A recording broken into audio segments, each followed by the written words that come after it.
Hello, I'm Kimberly Fine. My partner Neil Handwerker and I have co-founded judicata to support lawyers considering or committed to moving from law to non-legal jobs in business. In doing so, we have created this webcast series, If I Leave the Law. Today, we will explore non-legal careers in journalism, marketing, business development, PR, crisis management, and content creation.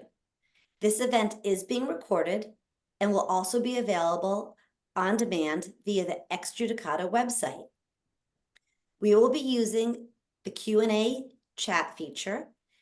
We will also be using upvoting. Should you see a question from a fellow attendee that you're interested in, please click the upvote icon. It is now my pleasure to introduce our panel. Nancy Stein is a multiple award-winning content creator and a fabulous collaborator. Nancy will serve as our moderator. Joining Nancy today will be Ashby Jones, a Pulitzer Prize-winning journalist from the Wall Street Journal, Iris Jones, the Chief Marketing and Business Development Officer at Ackerman, and Jamie Diafaria. Jamie is the founder and CEO of Infinite Global, counseling professional service firms in their media, litigation, and crisis management strategies. I would like to thank the panel very much for their time, and I'd like to thank all of you for attending. And with that, I'll turn it over to Nancy. Nancy? Thanks so much, Kim, and thanks to the panelists and all of our attendees. So we're going to jump right in. What I want to do is start talking about what we currently do and a bit about our journey. So I'll start us off. I work with global law firms and smaller ones, as well as service providers on content creation. So website bios, practice descriptions, etc. I do brochures, newsletters, you name it, as well as awards and ranking submissions. So in terms of my journey, while in law school, I worked for Matthew Bender, which was later acquired by LexisNexis, and I worked in the book division. I liked it a lot, bringing together communications and law. After I graduated from law school, I worked for a real estate brokerage company, did some in-house brokerage work, other agreements, and also worked as a salesperson. After that, I went to what became American Lawyer, but started off as New York Law Publishing Company. And I was the sole editor in the book division under the editor-in-chief. Worked my way up to senior editor, managing editor, marketing liaison, and also worked as the acquisitions attorney. There, 22 and a half years. When they decided to move to an open floor plan downtown, I left and went to a top 50 law firm and worked as global rankings director. From there, I went to Law Dragon as a managing editor. And then finally, during the recession, great timing, I decided to start my own company. So that's my story. Ashby, tell us about what you're doing and a bit about your journey. Sure. Thanks, Nancy. I'm currently the deputy economics editor at the Wall Street Journal. I have been at the Wall Street Journal for almost 19 years, and I went to law school and practiced at a big law, did a clerkship, practiced at a big law firm for a few years, and realized that journalism was my first love. And so through the legal career out the door, this was back around 1999, 2000, and ultimately wound up at an American Lawyer and worked there for several years before moving over to the Wall Street Journal. My career at the Wall Street Journal started in legal and law and legal affairs, and I wrote about the law for a long time. I wrote a legal news blog, so really did use my law degree to a great degree while I was in my early days of a journalist here at the Wall Street Journal, but have since gone on to do different things. But the legal degree did serve me well in my transition. All right. How about you, Jamie? So I'm the CEO of Infinite Global, which I started in 2001. What we do is PR communications for professional services firms. A big portion of that is the global law firms, the same audience that you serve, Nancy. And so we do general profile raising. We do litigation and crisis management, a lot of content. We have a team of reporters who writes for lawyers, social media, digital amplification, that sort of thing. And we are in the United States and London. There are about 60 of us. In terms of my background, I went to law school. We'll talk more about plans. I always planned on being a lawyer until about the first week of law school, and then realized that, like Ashby, I think I had other interests, journalism being the primary one. So during law school, I started a magazine for the law school, and then more later, a national magazine. Did that for a little while. Took a job as a reporter. My first salary was about $18,000, and I realized that maybe living on Taco Bell for my life was not going to be the way to go. So I took a job in legal PR, which is how I got into this profession to begin with. It's a nice marriage of the two. Yeah. How about you, Iris? Let's hear your story. I'm loving these stories. Well, I took a little bit different approach. Currently, I'm this Chief Marketing and Client Development Officer at Ackerman, as you mentioned. I'm based in Austin. Ackerman is a 750 lawyer firm and 24 offices around the country. We're national. So I've been with Ackerman for over 3 years now, serving as the head of the marketing, the communications, and the client development teams. And my journey started with going to law school, having full intention since 5th grade of being a lawyer. And I went to law school, passed the bar, and started working at the Attorney General's office in Texas, in Austin, as an assistant attorney general. From there, I went to the city when I wanted to raise my daughter and not travel all over the state trying cases. And I became the deputy, and in short order became the city attorney, the first woman, the first African-American to serve as the city attorney for the city of Austin, Texas. From there, I went into private practice and was a partner in 2 firms in Austin. Another first, the story, the first ever. And I had a wonderful journey of working as a litigator for 21 years. And then 9/11 hit. And I just got tired of the routine of having multiple cases, in trial a lot, and always going for someone's jugular. It's a little more civilized now with respect to discovery and trial plans and trial prep and the rules, if you will. But the engagements were very trying, and I decided I wanted a different spiritual journey. And I wanted to be on a different path on a daily basis, although it was quite exciting for 21 years and I've got great stories. But as a former litigator, it was time for me to think about something different. And I happened to stumble into an opportunity with WJF Institute, William J. Flannery Institute, right here in Austin. Bill just passed a few months ago. He's considered the father of client development. And I learned under him and was one of his instructors for a few years on a part-time basis while I continued to practice law. And I learned a lot from him. I proceeded to try my hand at serving in that capacity as, forming client teams and helping law firms build relationships and manage relationships better. And that was in the early 2000s. And I was hired by Ackerman because as the instructor with Flannery, they plucked me out and said, hey, we want you to be day 4. We had 3 days of training, so day 4 was implementation. And so I joined them in DC, and the rest is history. From there, I evolved into the CMO role with more emphasis on business development or client development than marketing. But I've done this for a few firms, a few AmLaw 100 firms, and also smaller firms. And I luckily landed at Ackerman at the right time when I had already moved to Austin during the pandemic. By choice, being closer to family here. And I've been here for over 3 years.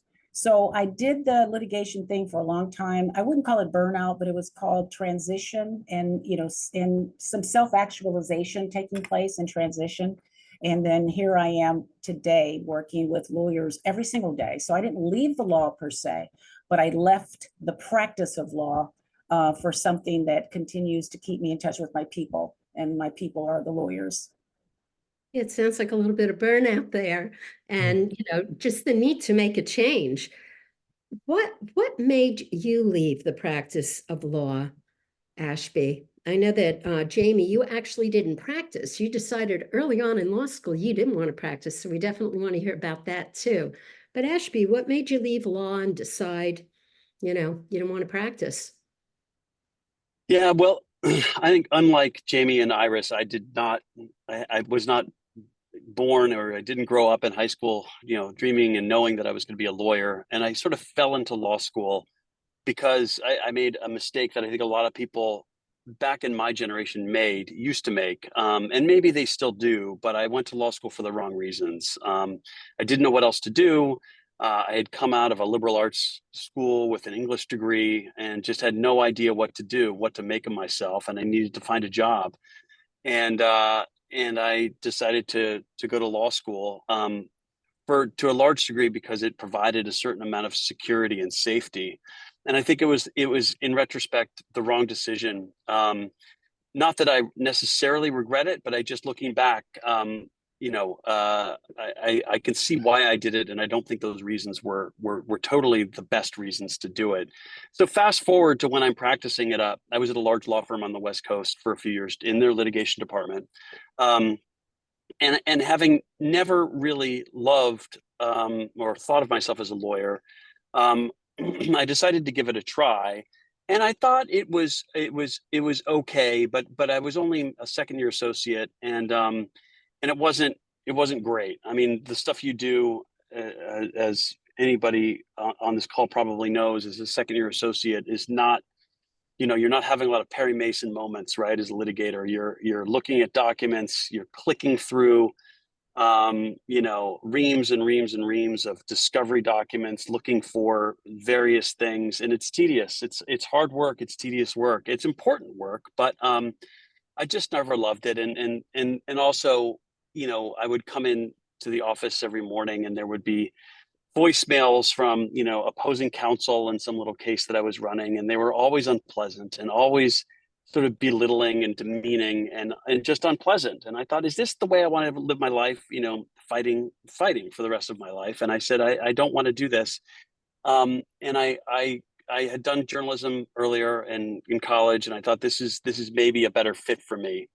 And so I looked around, and I had gotten some advice from somebody who had done really well in journalism, and said, look, if you're switching to journalism, my one piece of advice is don't be afraid to start at the bottom, at the very bottom, and because that's where you have to start. And so I quit my job as a lawyer, took a huge pay cut, went to a really small, awful newspaper, in Seattle, which is where I was at the time. But decided, hey, this is what I'm going to do, and I'm going to get some experience here and hopefully move up. And it was a good thing that I did, and I stayed there for not for very long, and then ultimately was able to move up. And I never looked back. I just it felt better. It was a good fit, and again, I never really looked back on the decision. And Jamie, you didn't even practice. You decided this is not for me. So tell us about that, in terms of your journey, why you decided you just didn't want to practice law. Yeah, it's a good question. So like Iris, I think I was talking about being a lawyer all the way from 5th, 6th grade. I was a little bit of a nerd who used to read the newspaper every day back when people did that. Actually, nobody did it at my age, but I was doing it. And I remember reading about a guy named Floyd Abrams, who's this legendary First Amendment attorney. And I think that just kind of got in my head that you can do really, really interesting work. But like a lot of people, I also didn't realize that there's 99% of your day looks nothing like that as a lawyer. And so I got to law school after talking about it for decades, that's what I was going to do. And I sat in the class and I watched some people who were savants, right? They could read reams and reams of pages, remember every bit of it, spit it back out in a very cohesive way, or they could write in a very persuasive way. And I guess one of the skills I think I have is that it's good to know what you're good at, but it's also really good to know what you're not good at. And I just looked at these people and I thought, that's not me. I didn't have the personality, like Ashby said. I think Ashby and I are similar, fairly nice guys, not confrontational.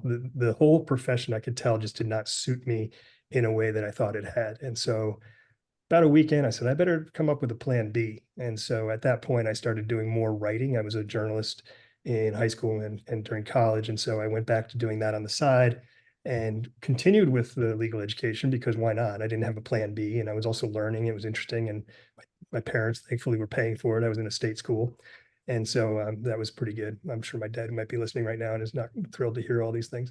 But Yeah, so I continued to do it because I was interested in it, but I did take a couple summer jobs. I was working in an estate planning firm, and I mean, this doesn't reflect well on me, but I would fall asleep at the desk. I was just bored, and it was really just not for me. And so I started a magazine while I was at law school, and what that was actually probably more a reflection of what I was feeling at the time, which was let's write articles about what lawyers really do. Let's interview an entertainment lawyer and say, what's your day look like? Because it's probably largely contracts, and everybody thinks it's this grand thing. And so I did that for a little while, and then learned a valuable lesson about being undercapitalized and ran out of money.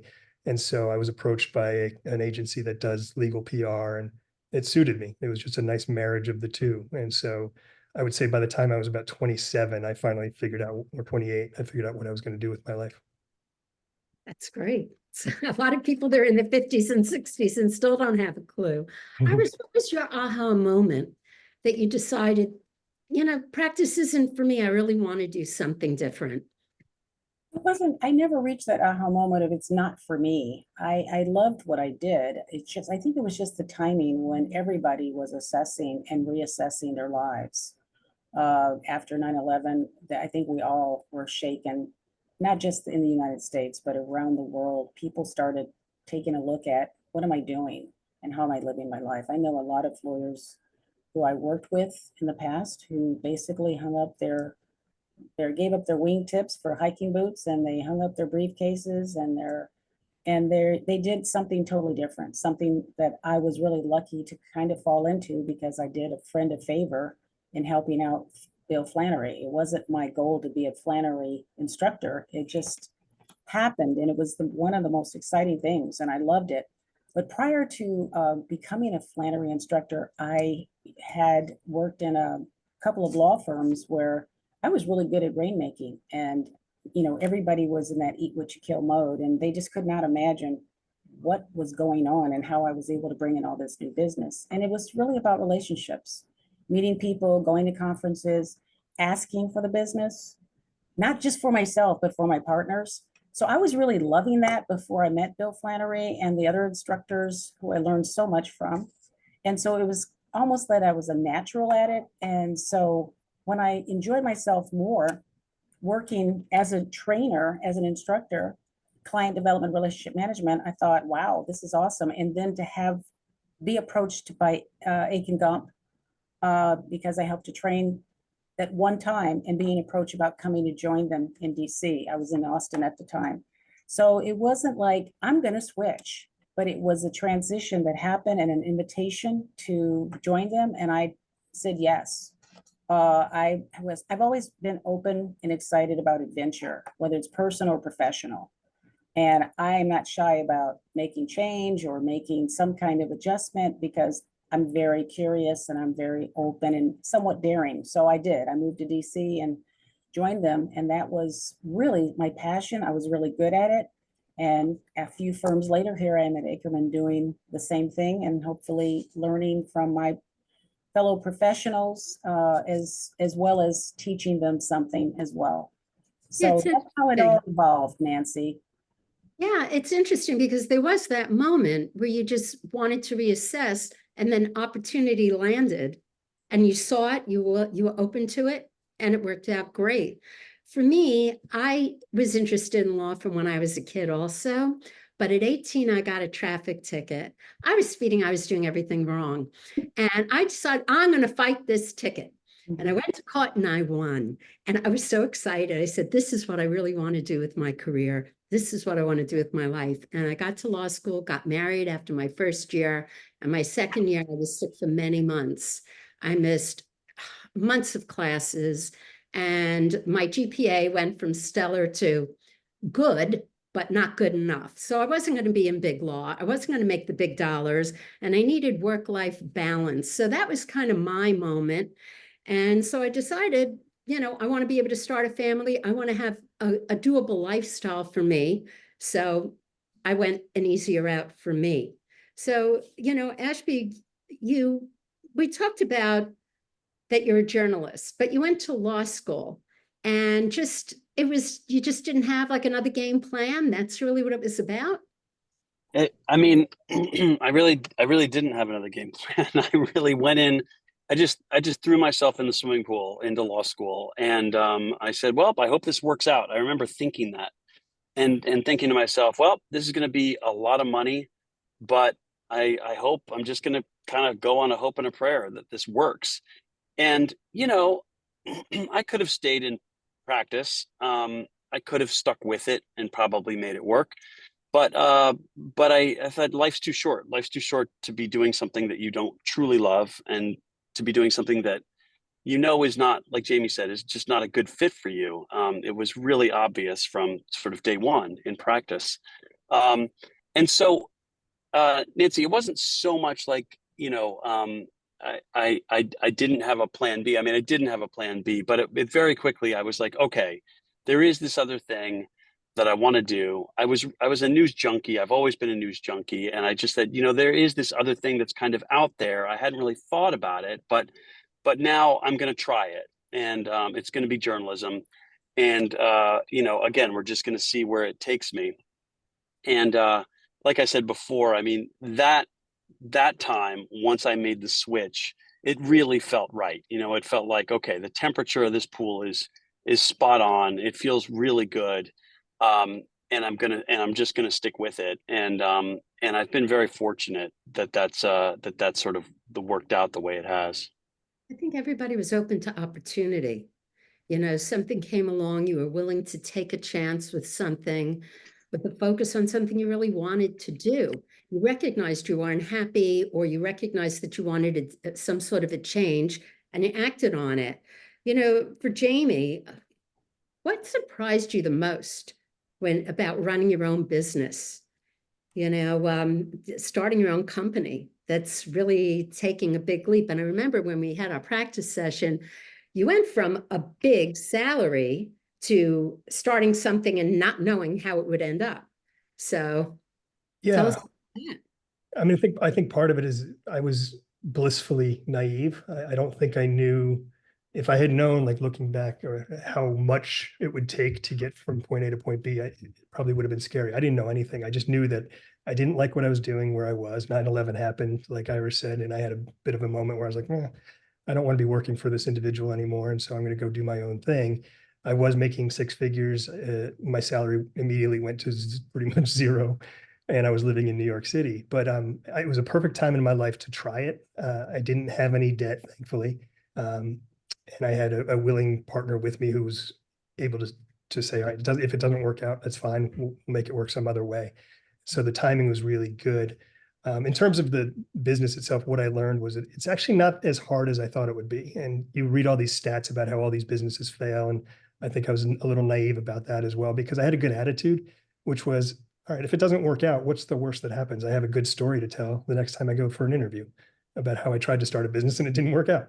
You take something away from everything. So yeah, I think that was the main thing. Was I had good instincts about what I wanted it to be. I had some real strong ideas about my previous experience at an agency and what I didn't like.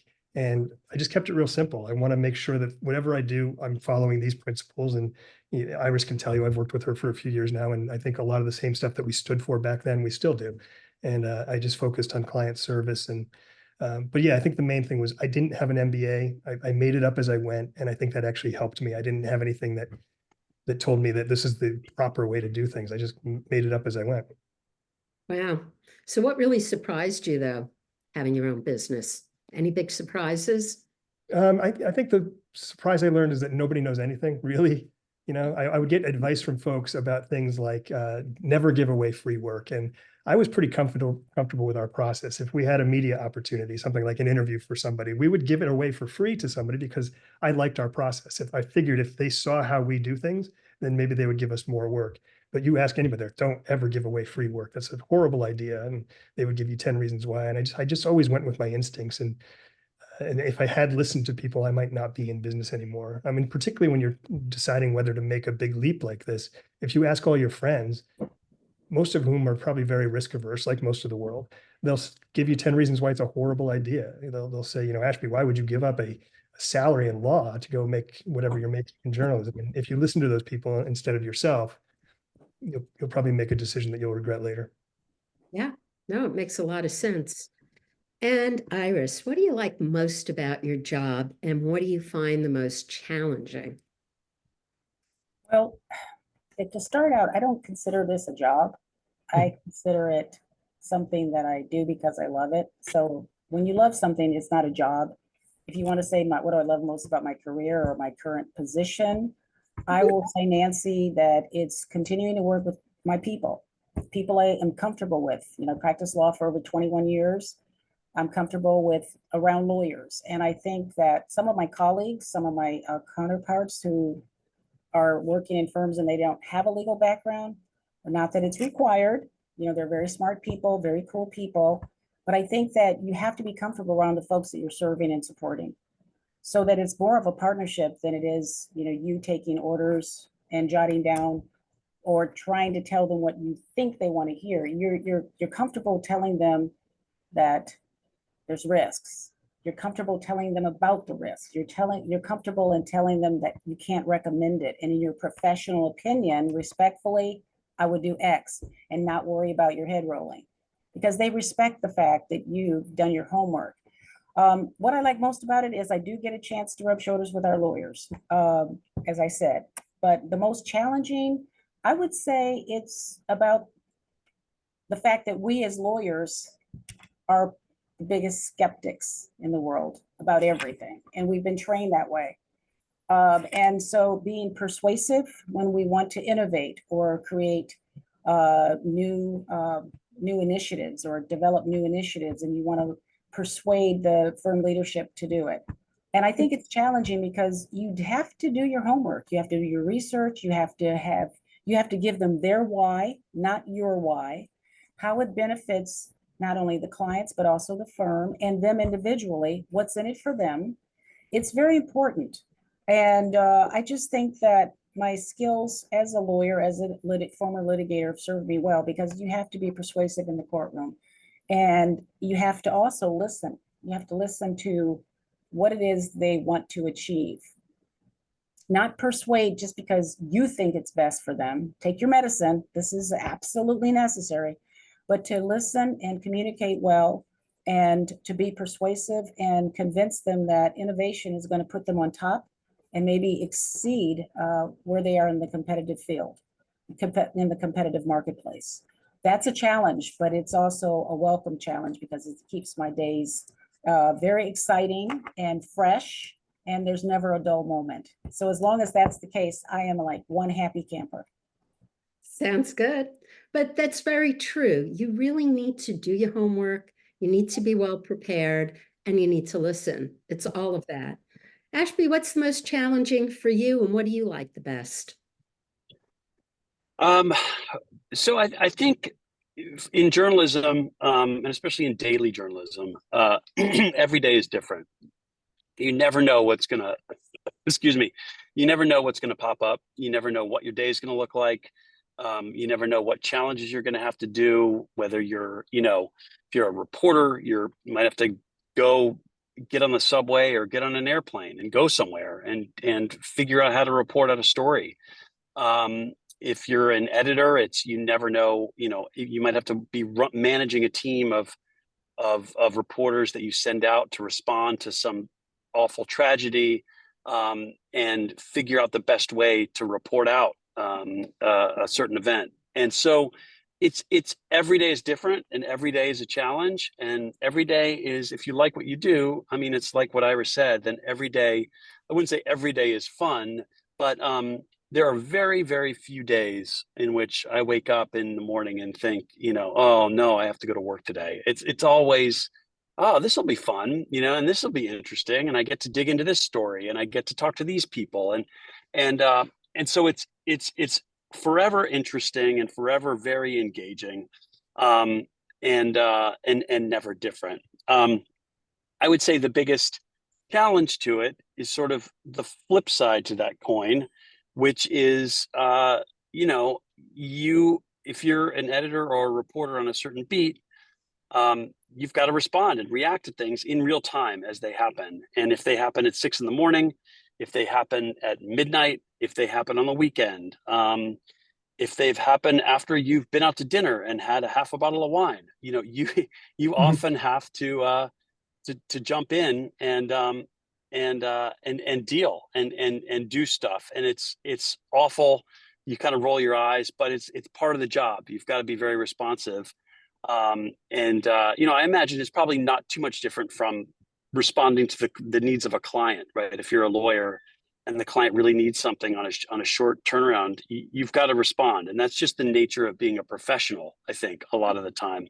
And but that's not always fun, and it can happen at very odd hours and disruptive hours, and that can be a challenge.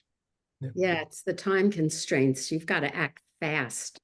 So that's a problem. How about you, Jamie? What do you love and what do you find the most challenging?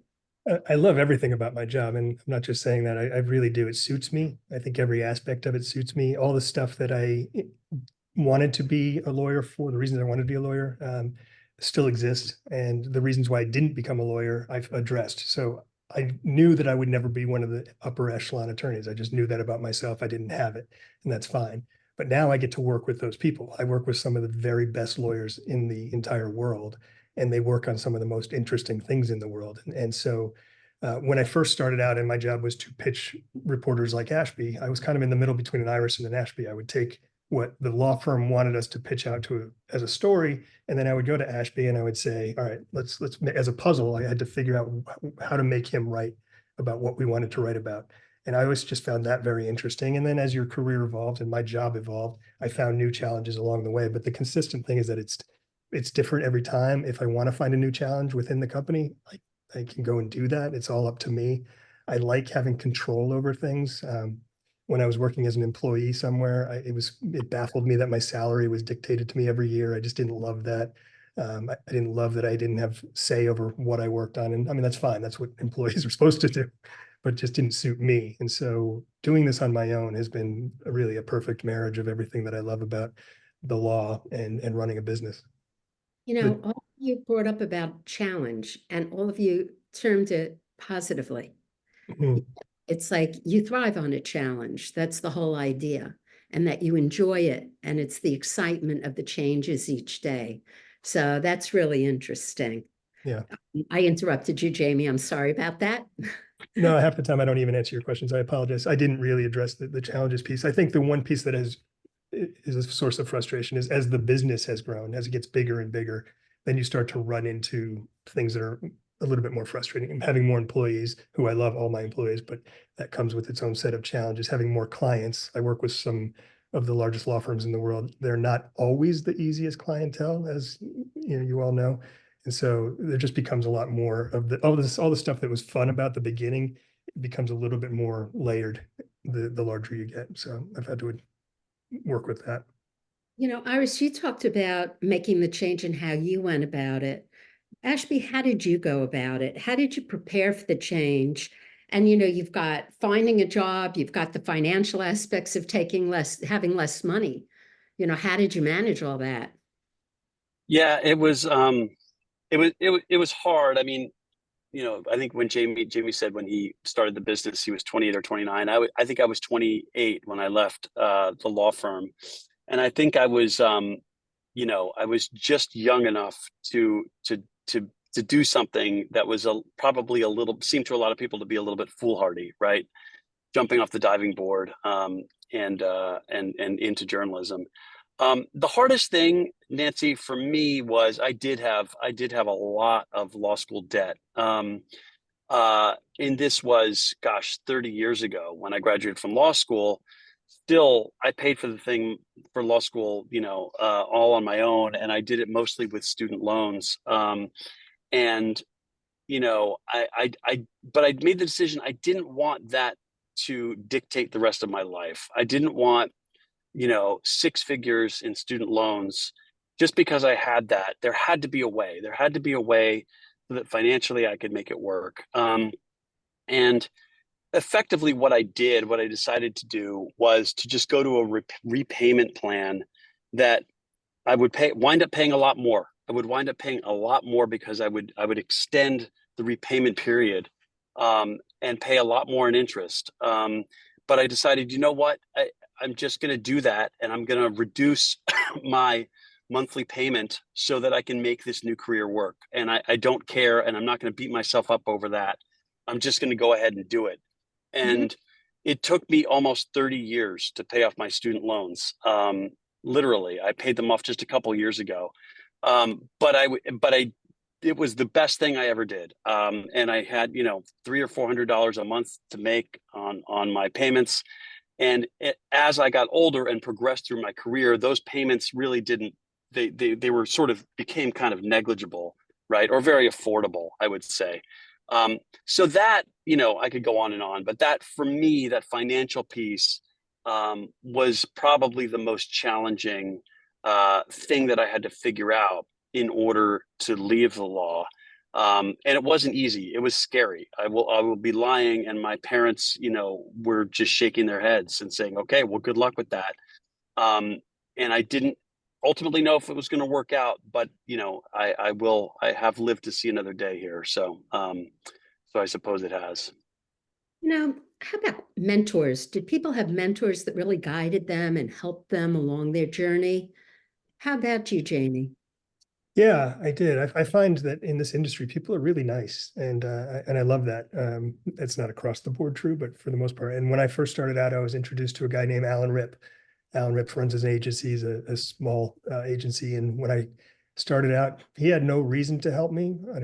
To this day, I don't know why he did, but he offered to bring me to meetings if because I didn't have the gray hair that you need to go into a room of lawyers. I didn't have any of the gravitas and all that, and so he offered to go to meetings with me, which he did, and that gave me a little bit of legitimacy. And you really just need to get that one first client so that you can leverage that to get your second client. And Alan was extremely helpful. He's been, to this day, one of the nicest people you'll ever meet, not in a pejorative way. He's a very, very good at what he does. He's a reporter's guy, like they respect him, and but more importantly, he's just a good man who took the time to help me and continues to help me. And I've tried to pay that forward with other people, but hopefully I'm publicly acknowledging Alan's help here. He's been a great friend for no reason other than he's just a good guy. He is a good guy. I know him. Yeah, really good guy. He actually introduced me to Kim and Neil. There you go. So there you go. How about you, Iris? And I think Alan writes for the Wall Street Journal from time to time too. So he's a man of many talents. Yeah. Yes. That comes all around. How about you, Iris? Mentors? Oh, absolutely. I've been around for a long time. I passed the bar and started practicing in 1978. So yeah, along the way, I've had many, many mentors. And one that stands out is Barney Knight, who was the city attorney when I was the deputy city attorney running the litigation department for the city at a very, very important time when we had lots of cases involving Voters' Rights Act, the Voting Rights Act, and something I argued in the Fifth Circuit for the city. And Barney was the city attorney, was about to leave to go into private practice and told me he was going to recommend me to be a city attorney. And there had never been a woman city attorney. And I said, oh, no, I can't do that. And he said, oh, yes, you can. I go, no, I'm not ready. And he goes, yes, you're ready. Sometimes mentors are self-appointed. And in my opinion, Barney was somebody I embraced as a mentor, but also he saw something in me I didn't even see in myself. And so the way he convinced me to take the job is he said, well, I'm going to appoint one of the people that reports to you now. And I went, oh no, I think I'm ready. I'm so excited about this because I thought I don't want to do that, but I was really not sure I could do it. And he pushed me. And that was one of the first very highly visible, highly public jobs I had.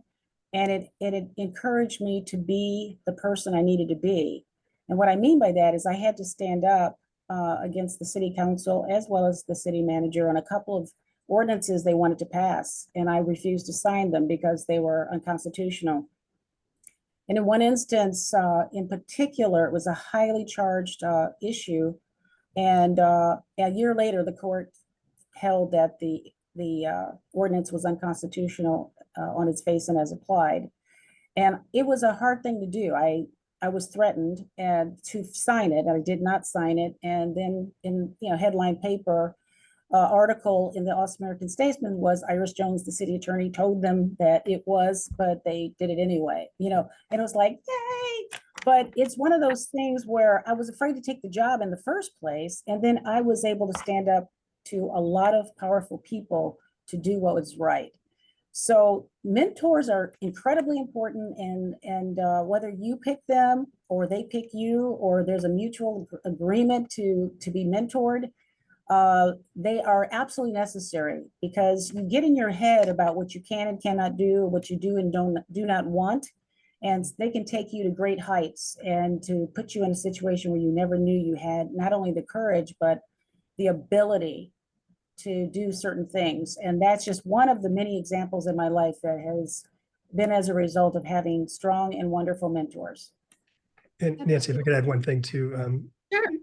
I think since we're talking to people who are theoretically thinking about getting out of the law, one thing I would really stress is that people do want to help. By and large, people want to help you if you go about it the right way. If you go to them for information and not an ask, but you just want to ask questions, and if you go about it the right way, they tend to want to help. I'll help anybody who comes to me with the right approach and is eager to learn something different. And I do worry a little bit about different generations and their approach, but I hope people continue to reach out and take the time to ask people, because they will help you. Yeah, and you know, you never know where someone's going to end up. I've gotten huge amounts of business from people who I was kind to at an earlier point in their career, and now they're director of this or, you know, chief of that. And they come back to me because they remember that, and they know I know what I'm doing. So those relationships really pay off down the line. How Yes. about you, Ashby, in terms of mentors?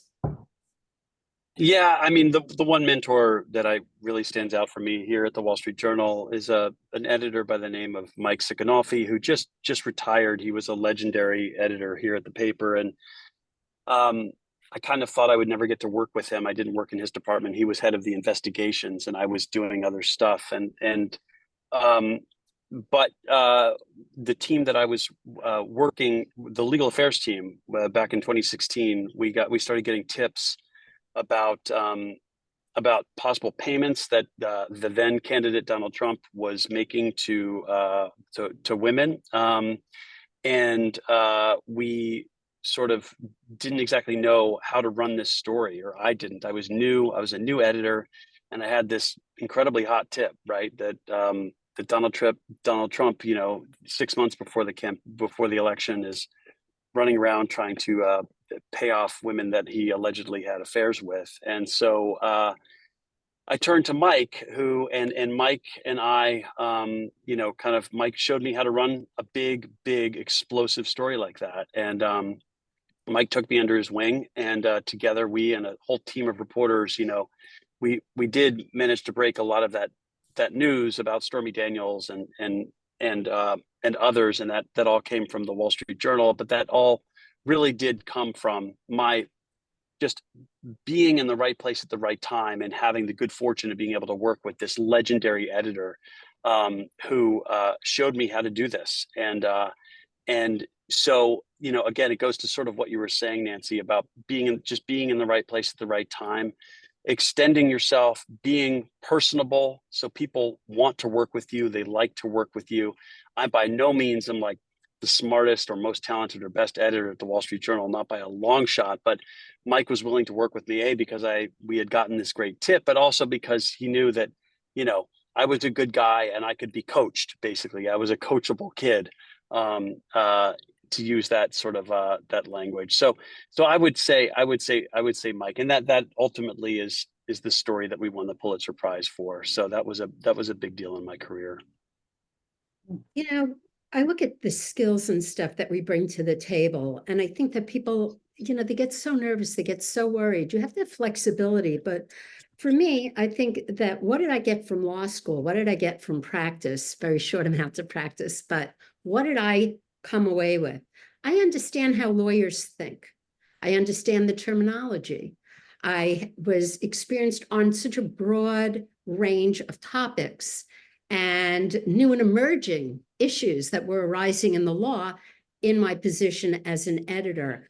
And being able to leverage all that, that's what makes me good at what I do, that combination of communication skills with the legal background and being able to put that all together. So I think we really need to be flexible and look at our skills and really think, what do we want to do and how can we apply them? So, I want to leave time for people's questions as well. So I want to go to what advice would you give to people who want to make a change, who want to do something along the lines of what you're doing? Jamie, what would you tell people?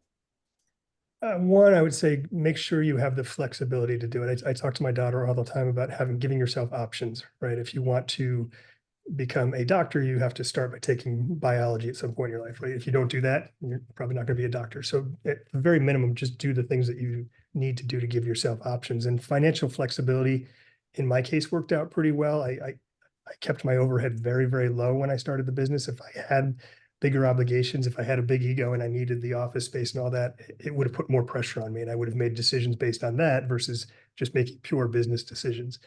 So I think one is just make sure you give yourself the flexibility, and two, realize that you have more skills than you probably think. I think I've noticed that people tend to spend more time focused on what they've done and what their resume says they've done versus the skills that they've picked up, and using that as a conversation starter instead of saying, I worked on this deposition. Like that's an experience, but that's not a skill. So just realize you have more skills than you probably know, and learn how to translate that into something that will entice somebody else to hire you to do something different than what you may already be doing. Yeah, that makes sense. How about you, Iris? What do you think? What should people be doing to improve their marketability, chances of success? First of all, I think that we all need to be more social, uh, engage with other people. If you're interested in doing something in the community, let's say nonprofit, for example, immerse yourself in community activities so that you can get to know people who are either leading it or participating in it on a daily basis. Ask questions, interview folks, but don't do it because of their reasons. Do it because you're interested and you want to learn more. I think that folks tend to gravitate to different professions because they hear that it's very profitable. It's we all need to make a living, but at the same time, if you're not happy doing it, it's going to be the worst experience of your life. So to thine own self be true, as the old saying goes, and you need to find what really floats your boat and what you're really interested in. But read, listen, interview, and immerse yourself in an area where you want to pursue what you want to pursue, and just do it for the right reasons. Because I know that we've all been talking about the fact that we love what we do, and we really enjoy it immensely. I don't have to go to work. I don't have to go to work. I get to go to work. And I love that because it truly is something that gets me out of bed in the morning, looking forward to working on the initiative we started, or looking forward to working with firm leadership on something they recently approved and proving to them that it's going to work, and having our little test cases.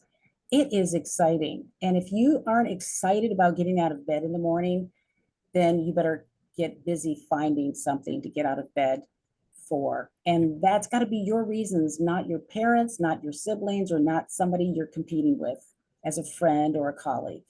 Do it for yourself. So I think that listening and asking the right questions and being true to yourself, looking yourself in the mirror and saying, what is it that I really want to do? Not is what kind of title do I want to have? Do I want doctor in front of my name or PhD at the end of my name? Do it for yourself. And how about you, Ashby? What do you think to improve marketability in your realm? I would I would say keep the right attitude. I remember being in law school or being in a law firm and thinking, yeah, this might not be for me. What have I done? It can be a little bit of an overwhelming feeling. It can be despairing, think, oh my gosh, I sunk all this money into this experience, and I sat through these miserable contracts classes or whatever, and now here I am. What am I going to do? This is not what I want to be doing. But I think stay positive. The world is really your oyster. Just because you've gone to law school or have practiced law, whether it's for 0 years like Jamie, or for 2 years like me, or for decades like Iris did, there's always something else to do. There's always somebody else who's going to be looking for your services. There's always more that you could be giving to the world and to a career. And I think that keeping the right attitude and not being defeatist about where you've come from and where you are is hugely important. And if you can just say, hey, this is one step I took, but it doesn't have to be the last step. I'm moving on, I'm moving forward, and this is a journey. Life is a journey. It's not like the old days where everybody just did one thing, that a career that they chose when they were 22 years old. No, it's different now, and my journey is going to look the way I want it to look. And you go at it with a sense of purpose and a sense of control, that you're the one who's in control here, and with a really positive attitude. I think things will work out for you. Yeah, I'm going to just throw in my 2 cents. First, understand what it is you don't like. Is it the practice of the law? If it is, then make a change. But it may be your boss. It may be the area of practice. It may be your firm. In that case, look for another law job. But I think that you need to reach out to your network. You need to understand your finances, really connect. What are your interests? What would you love to do? And then find a way to make that happen. And through your connections, you benefit from their network as well. And talk to people who are in the fields that you're considering, and all that will help. And then check out Ex Judicata's website. There's so many offerings. There's a job board, there are coaches, there are courses, helpful articles, interviews, all kinds of ways. So let's see if we have questions from our attendees. Hi, you guys are amazing. Thank you so much. This is actually a really interesting and very important question. This is, he or she basically says, this is nice for people that have changed careers 20 years ago, but what about those people in their 50s or 60s who did not find their niche and they want to look for something meaningful and productive? So thoughts on, and Neil and I have had some direct experience with this, but I'd love to hear from all the panel's thoughts, advice for somebody who's, further along in their career arc, but would like to make a change. Well, I was working a lot of years before I made my change. And, it was at Law Dragon. I made a lot of connections and really talking to people, doing something like what I'm doing, where I have my own business. I have a lot of flexibility that way. And I was able to leverage all these connections that I made to get opportunities. And you'd be surprised. Like, I started off with Jaffe, working as a freelancer. And the first project I did, they don't care how old or young you are. PR companies, they don't care about your age. They care about the quality of your work. So if you're intelligent, you're flexible, and you're willing to learn and do a good job, there are those opportunities. Reach out to who you know. What does everybody else think? Yeah, I mean, I think we touched on this a little bit, but you have to find something that matches your personality. And so, as Ashby and I said, I think neither of us probably liked the combative aspect of the law. And so what we do suits us, that's eliminated. So at some point in your life, you've had enough experience, you've got this wealth of experience, you probably don't even know how to use all that, but you can apply it somewhere. So then I think the next thing is find the skills you want to use and find the kind of environment you want to be in. I mean, I personally don't want to work in a place with jerks. So we have a culture of no jerks. And I think you take all of your experience, the skills you've built up and curiosities you have, and you go to somebody, an industry, a company within an industry, and say, I think I can help you, and start there and just talk to as many people as you can. It's never too late. People have way more skills than they give themselves credit for, especially if you're in your 50s and 60s. And sometimes volunteering. If you're interested in nonprofit or whatever, and getting involved in that capacity, or let's say volunteering within the arts because your interest is in the arts, make those connections with the people who can be within your realm later on. Mhm. Other people have comments, suggestions, but I was like 40 something, late 40s when I left American Lawyer. So, yeah. Yes, we have another question here, which is looking about considering additional schooling. So you all have your law degree, but as you've moved to business, have you had either pursued something like an MBA or a master's, or certificates, or just kind of on the job learning. Combo for me.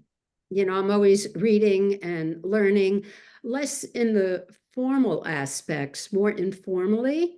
How about everybody else?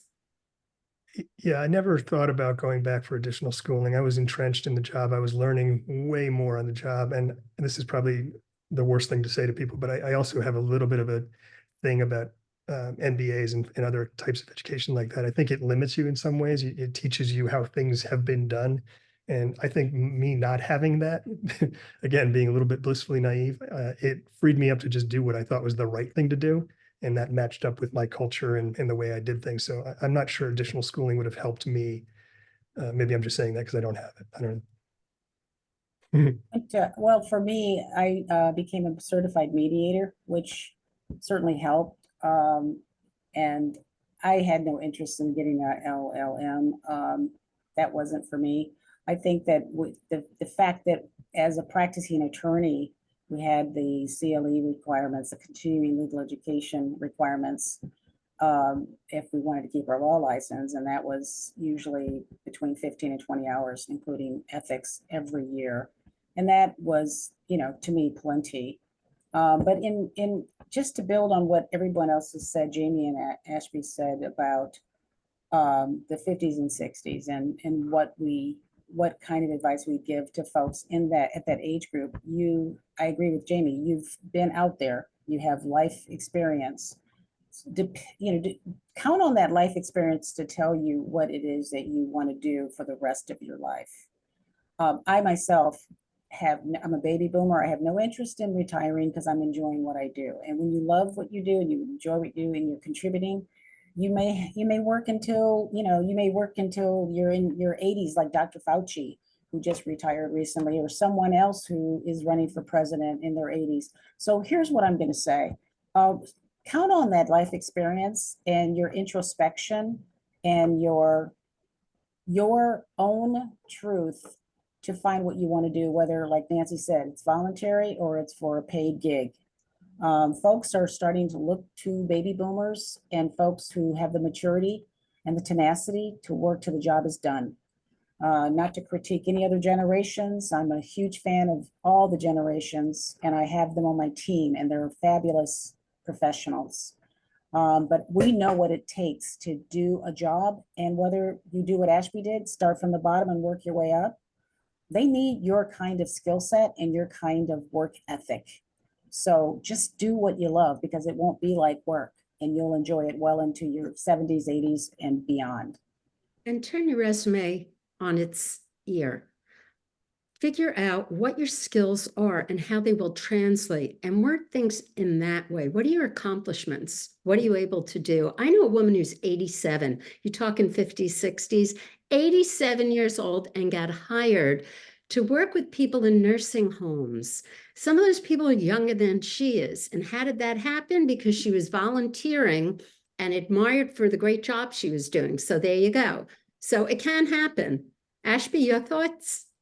Yeah, I just think the advice that the three of you guys have given is excellent and is totally spot on. The only thing I would add is just, and this kind of dovetails with what you all have said, if you're in your 50s and 60s, you probably have a pretty good idea of who you are as a person, and who you are as a member of the workforce, a member of the community.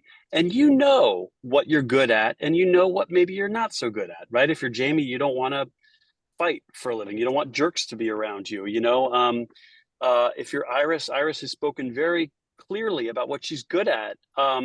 And I think if you know those things, it will make it, and know where your heart is and what your strengths are. Not even so much your weaknesses, but where your strengths are. Everybody knows that. I'm a people person. Well, I'm more of an introvert. Whatever it is, go with who you are. And I think that will lead you and guide you well in your your journey for your next job. Thank you so much. Everybody's really been great. I'm going to hand it off to you, Kim, if you have some final words you want to share, but this has really been informative and valuable. So thank you all. Yes, you guys, thank you, everyone. Neil and I appreciate it so much. Again, this recording will be up on Ex Judicata when it's ready, but thank you all very, very much. This was a terrific session. Thanks, everybody. Have a And nice- right on time. Thank you. Thank you. All right, take Thank care you. all. Care.